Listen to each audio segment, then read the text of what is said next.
El 18 d'octubre es va inaugurar la nova exposició temporal amb el nom Costa, Renaixença, Poesia i Fe, dedicada a la figura de mossèn Miquel Costa i Llobera, una mostra organitzada pel Bisbat de Mallorca i comissariada per Pere Sales i Margalida Cànovas.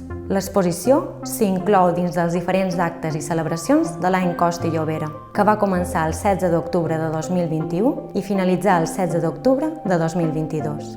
L'any Costa i Llobera commemora els 100 anys de la mort de l'autor de Pollença i pretén mostrar el poeta, el capellà i el sant. L'objectiu del projecte és oferir una visió, comprensió i presentació unitària de la personalitat del poeta. L'exposició Costa, Renaixença, Poesia i Fe ja s'ha pogut contemplar a la Fundació Roger Villalonga, però ara arriba a Palma per s'exposar del Museu d'Art Sacre de Mallorca.